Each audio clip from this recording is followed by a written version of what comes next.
There's a retirement movement taking the world by storm. Do you know what it is? Stick around, we will fill you in. Welcome to the show, folks. Show's called Your Money, Your Wealth. My name's Joe Anderson, president here of Pure Financial Advisors. And of course, I'm with the big man, Big Al Clopine. He's sitting right over there. Hello, Alan. Hello, Joseph. All right. What if I told you that people are retiring at the age of 20, 30, 40? You'd think I'm crazy, right? No, people are actually doing this, retiring in their 20s, finding this financial independence. You know what it's called? It's called FIRE. FIRE. FIRE. Financial independence, retire early. It is amazing what these people are doing. And that is today's FIRE Financial Focus.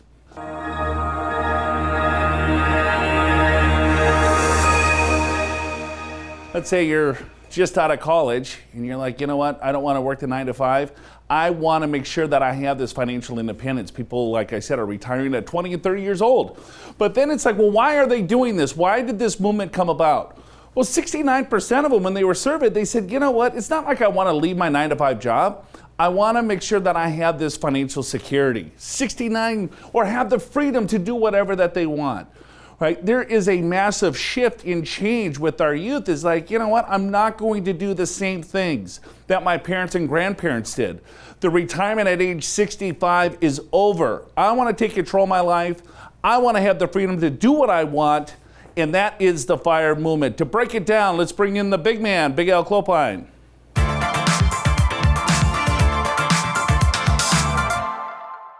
All right, so today we're going to get into the FIRE movement. Is it real? Is it a fad? How to fan the fire. Some of the basics. What are the concepts? What do you need to do to be able to retire earlier? Does it add up? Does it make sense? We'll take a look at that. Then let's look and see if it's right for you. And then finally figure out how to make some of these concepts work for you. And I will tell you, whether you want to go in full bore or just slightly, there are some concepts here at any age that are going to help you. And Joe, I think that's what I appreciate about this movement is there's different degrees. You can go in all the way if you want to, or you can just take a couple of these concepts and put yourself in a better position. You know, we interviewed a lot of these individuals, and some of them are absolutely crazy.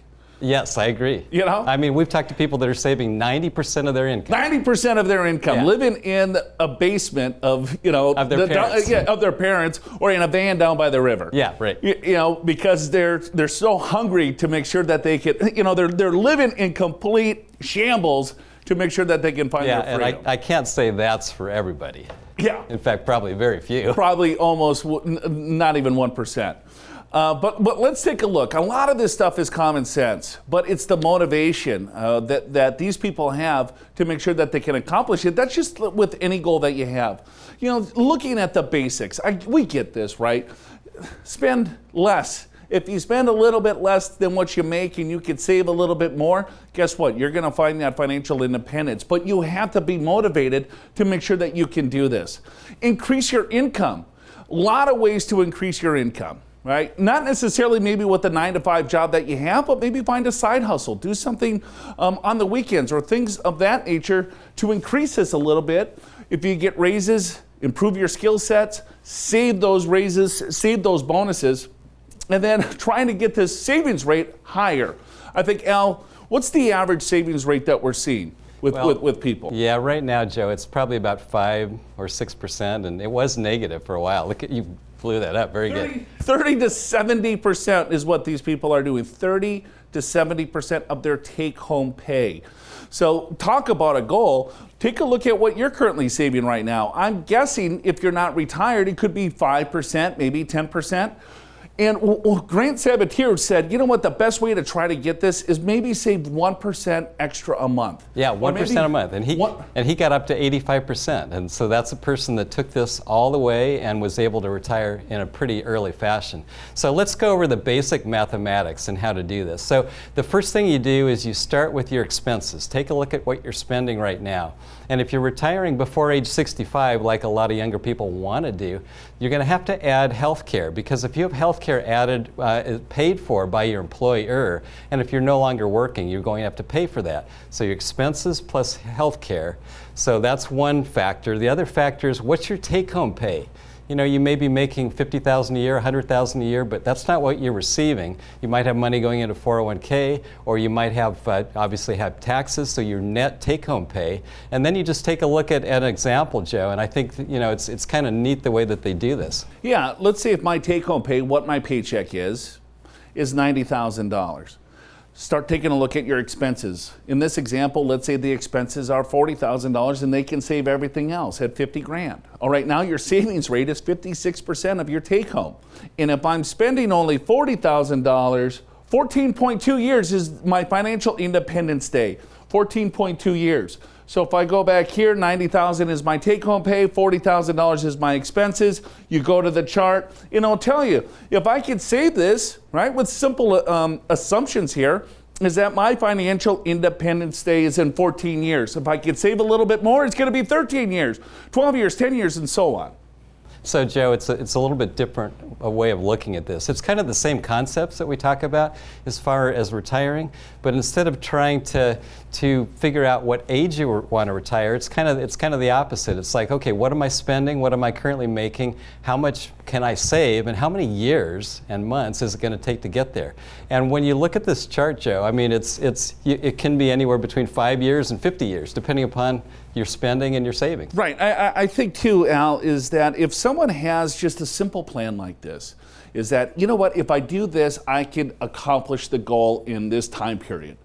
A lot of us just throw money at our 401k plans with no real rhyme or reason, right? But if they have an end goal in saying, you know what, if I do this appropriately, I can finally achieve this financial independence, or I don't have to work. Work is optional, even though I still might want to work. Guess what? If you go into work on Monday and you have a pile of money sitting in your bank account, guess what? Work isn't that bad. You can be like, you know what, if someone just rubs me the wrong way today, boom, I'm out. Go to our website, Your Money, Your Wealth. We got a special guide. We got a special guide today. It's the FIRE moment. We're looking at investment principles.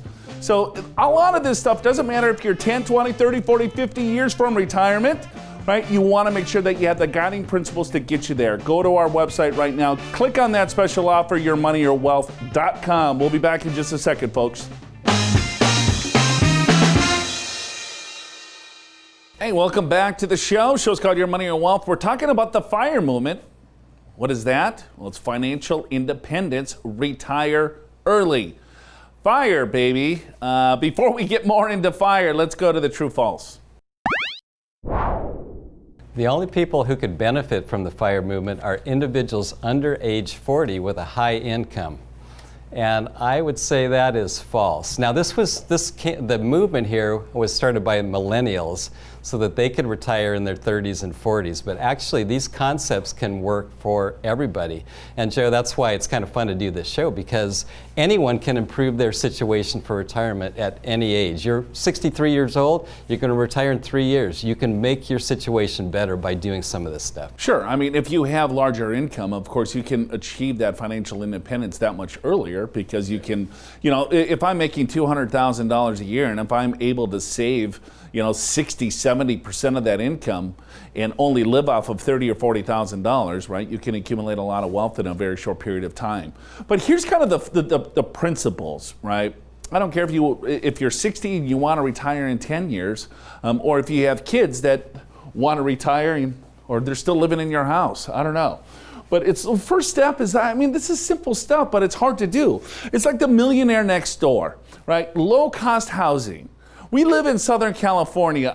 This is really hard to find, right? As low cost housing. So there's not a lot of FIRE individuals there, unless your parents' basement, I think, is a good one. Right, but you also see people that live in the big mansions, right? And they have the nice houses, and guess what? They're in debt into their ears, and they have zero liquid assets. So they're living this facade.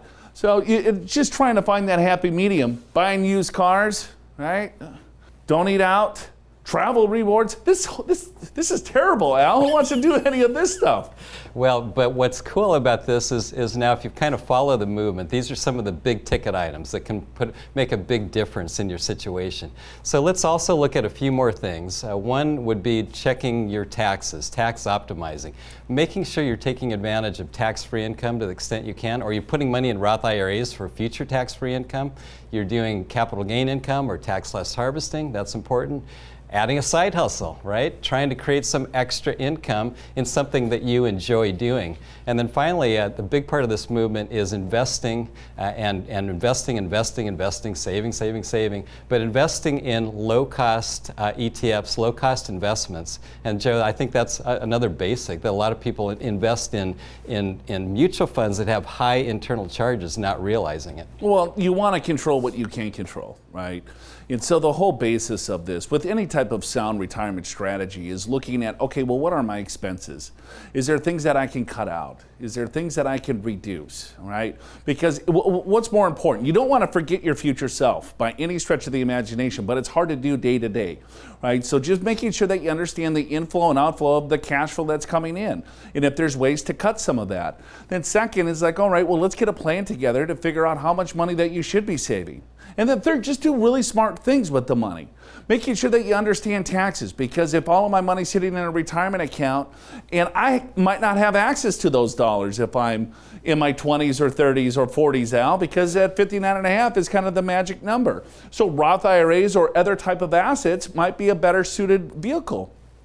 You know, looking at continuing to work or doing the things that you're passionate about. And of course, controlling cost. So it's just, of course, funneling this thing down to make sure that we're, you know, it's simple but not easy to execute, right? Well, that's right, Joe. And I think one of the important things to take away from today's show is that you can go as fast or as slow as you want. In fact, the movement has put labels on this. They call it lean fire, fat fire, barista fire.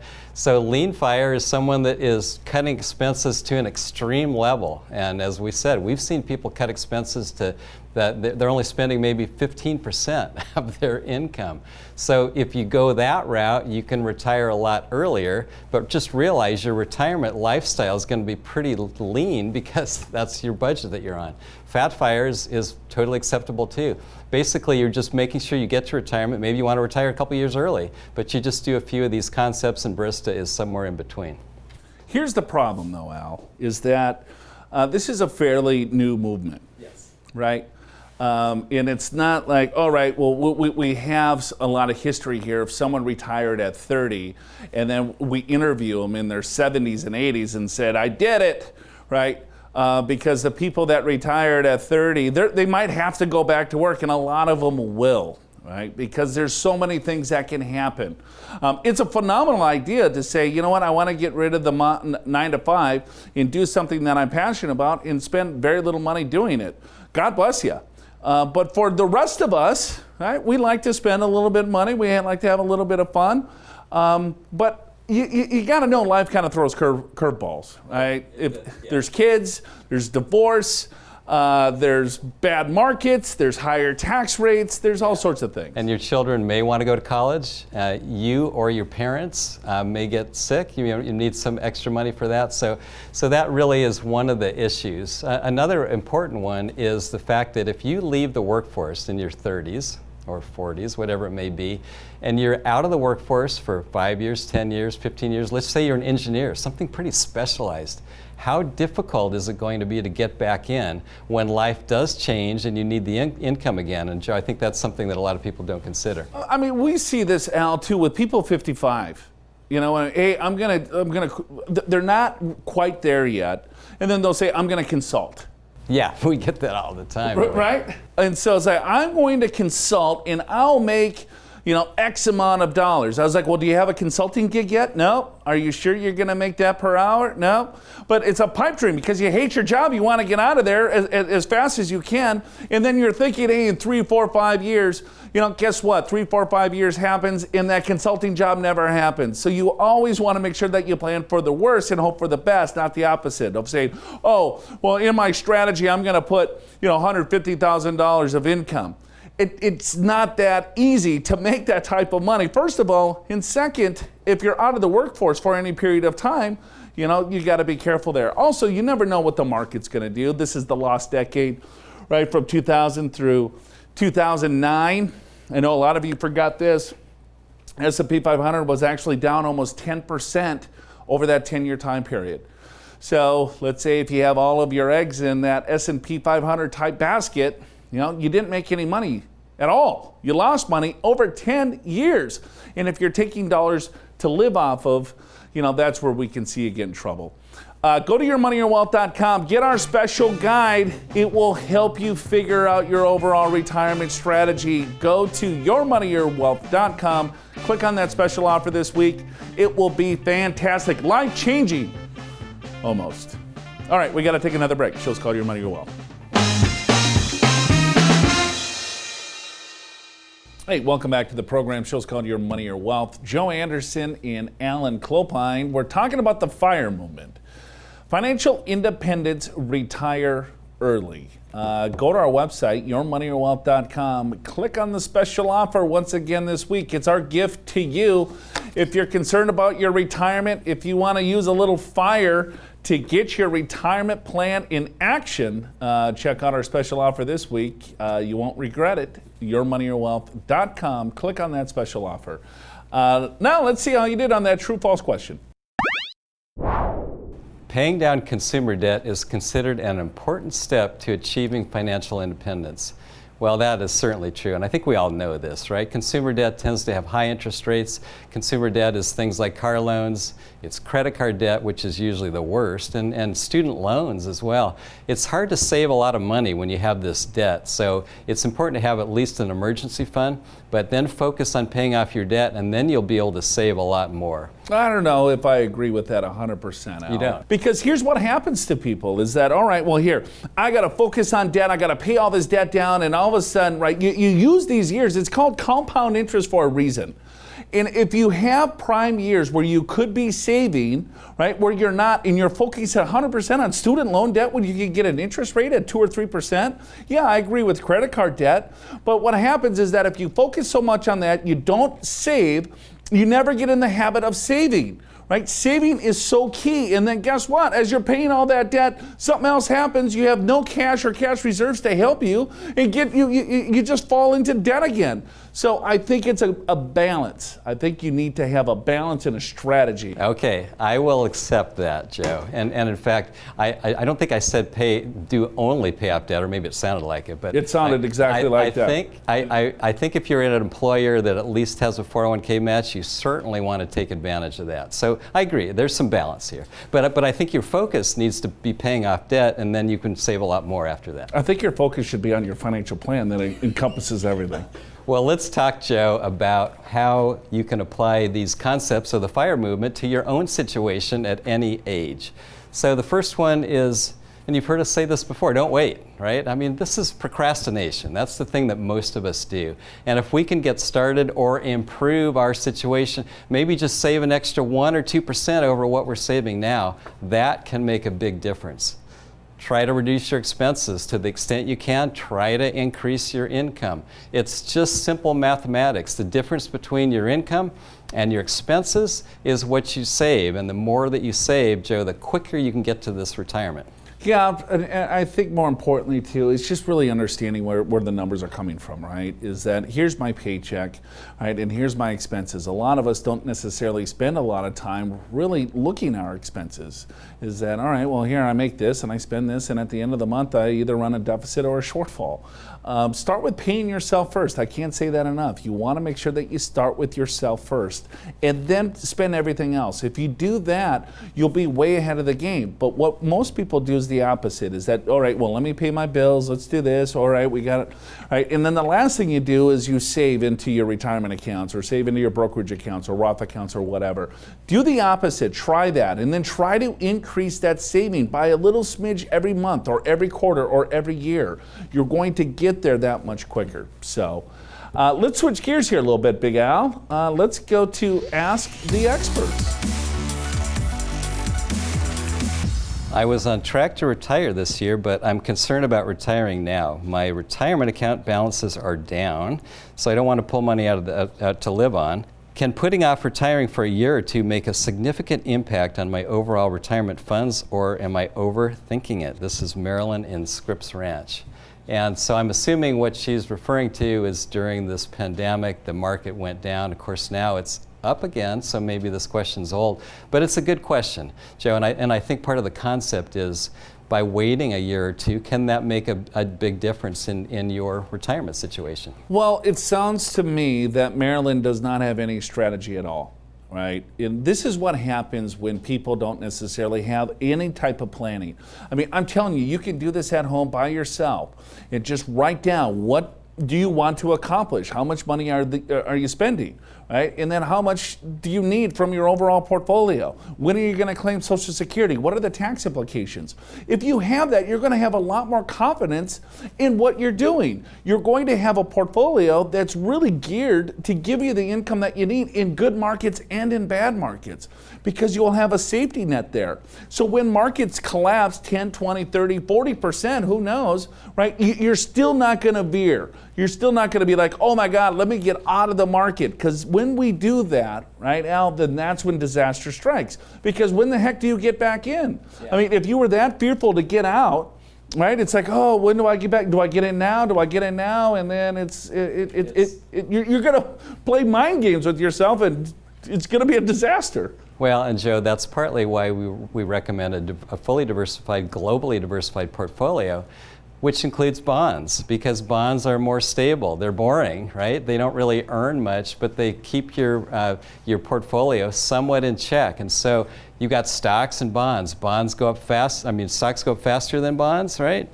But they also go down rapidly. They're volatile. So when stocks are up and you're taking your retirement income, you pull from the stocks, obviously. When stocks are down, you pull from your bonds. You keep your portfolio intact. And if you do have this plan, you can have the peace of mind that this will actually work. And I think that's what's missing by a lot of people. Let's go to the next question. This is from Mark in Vista. I got out of the market after the pandemic hit. How do I know when to get back in? That's always a good question. It's a market timing question. How do you know when to get back in, Joe? I mean, you don't. You don't know when to get back in, right? You got out. I don't know when you get back in, to be honest with you. Maybe you're not, you should never be in the market. I don't know, because the next time this happens, what are you going to do? Are you going to see the course, or are you going to punch? Anytime that people do that, right, they sell everything and they go to cash, again, they don't have a strategy, they don't have a plan, there's no confidence in their overall strategy. And a lot of those individuals, they might not be well suited to have a stock portfolio of any kind. So then what does that mean? Well, then you've got to accept lower rates of return. And that means you need a heck of a lot more money, or you got to spend a lot less, just like what we've been talking about today with the FIRE movement. Yeah, and I think sometimes when people start investing, maybe in their 20s and 30s, and they realize, you know, if I invest 100% in the stock market, I will be in a better position whenever I retire, whether that's 30s, 40s, 50s, 60s, whatever, which is a true statement. The stocks outperform bonds over the long term. But what can happen, particularly when you're not that experienced investing, when you see your portfolio drop quickly, you might think, well, investing is not for me, it doesn't work.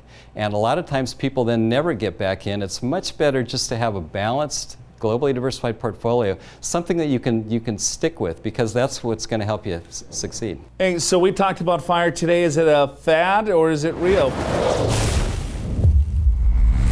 Trust me, it's not for everyone. It's not for me. I'm telling you that right now, but maybe it is for you. You can always use the principles and benefit from the concepts of saving a little bit more, spending a little bit less, have a strategy in place, and then just try to find that success. Have a plan in place. Go to yourmoneywealth.com, get our special guide this week. It will help you at least get you a start to that financial freedom. I don't know if it's going to be FIRE or not. That is up to you.